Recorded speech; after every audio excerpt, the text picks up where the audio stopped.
माननीय प्रधानमंत्री जी, वैदिक सभ्यता और सिंधु घाटी सभ्यता के मुख्य निवास स्थान पानीपत हरियाणा से सुश्री सुमन रानी, जो कि एक शिक्षिका है, आपके समक्ष अपना प्रश्न रखना चाहती है। सुश्री सुमन रानी मैम, कृपया अपना प्रश्न पूछिए। महोदय जी, मैं Suman Rani, TGT social science, DAV police public school Panipat से। सर, मेरा आपसे प्रश्न है कि नई शिक्षा नीति छात्रों को उनके कौशल को विकसित करने में नए अवसर कैसे प्रदान करेगी? धन्यवाद महोदय। धन्यवाद मैम। मान्यवर, पूर्व के स्कॉटलैंड नाम से प्रसिद्ध मेघालय के ईस्ट खासी हिल्स की कक्षा 9वीं की छात्रा शीला वैष्णव भी आपसे इसी विषय पर प्रश्न पूछना चाहती है।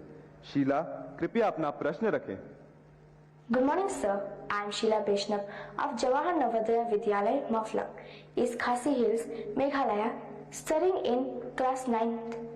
My question to Honorable Prime Minister is how provisions of National Education Policy will empower students' lives in particular and society in general and pave way for Naya Bharat.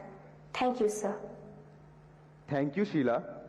श्रद्धेय प्रधानमंत्री जी, नई शिक्षा नीति को ध्यान में रखते हुए इस तरह के कई और भी सवाल देश भर से प्राप्त हुए हैं, जिनमें विद्यार्थियों ने यह अभिव्यक्त किया है कि हमारी रुचि कुछ और होती है, हम विषय कोई और पढ़ रहे होते हैं।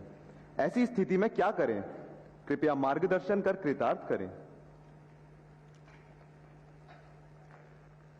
जरा गंभीर प्रकार का सवाल पूछा है और इतने कम समय में उसका पूरा विस्तार से जवाब देना भी कठिन है। पहली बात तो है, ये न्यू एजुकेशन पॉलिसी के बजाय हम ये कहें ये नेशनल एजुकेशन पॉलिसी है, एनईपी। कुछ लोग एन को न्यू कहते हैं, एक्चुअली ये नेशनल एजुकेशन पॉलिसी है। और मुझे अच्छा लगा कि आपने पूछा, शायद दुनिया में शिक्षा की नीति निर्धारण में इतने लोगों का इन्वॉल्वमेंट हुआ होगा, इतने स्तर पर हुआ होगा, ये अपने आप में शायद एक बहुत बड़ा वर्ल्ड रिकॉर्ड है।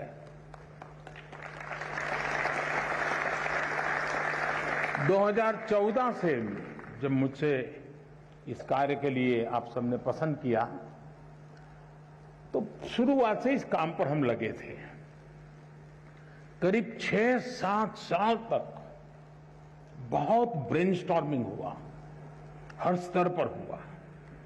गांव के शिक्षकों के बीच हुआ, गांव के स्टूडेंट्स के बीच हुआ, शहर के शिक्षकों के बीच हुआ, शहर के स्टूडेंट्स के बीच हुआ।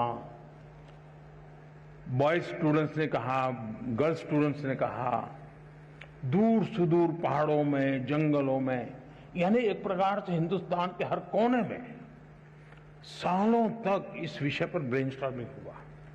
उस सब के जिस तैयार किए गए और देश के बहुत ही अच्छे विद्वान, और वो भी आज के युग को ध्यान में रखते हुए जो लोग साइंस और टेक्नोलॉजी से जुड़े हुए थे, ऐसे लोगों के नेतृत्व में इसकी विशद चर्चाएं हुई। उसमें से एक ड्राफ्ट तैयार हुआ। उस ड्राफ्ट को फिर लोगों के बीच में भेजा गया और 15-20 लाख इनपुट्स आए। यानी इतना बड़ा एक्सरसाइज, इतनी व्यापक एक्सरसाइज, उसके बाद एजुकेशन पॉलिसी आई है।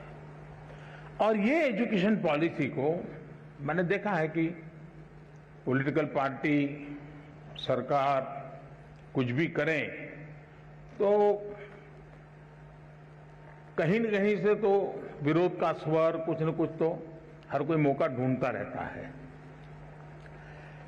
लेकिन अब मेरे लिए खुशी की बात है कि नेशनल एजुकेशन पॉलिसी का हिंदुस्तान के हर तबके में पुरजोश स्वागत हुआ है।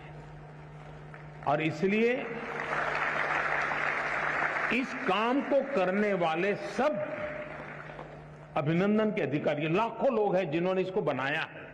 ये सरकार ने नहीं बनाया है, देश के नागरिकों ने बनाया है, देश के विद्यार्थियों ने बनाया है, देश के टीचर्स ने बनाया है और देश के भविष्य के लिए बनाया है।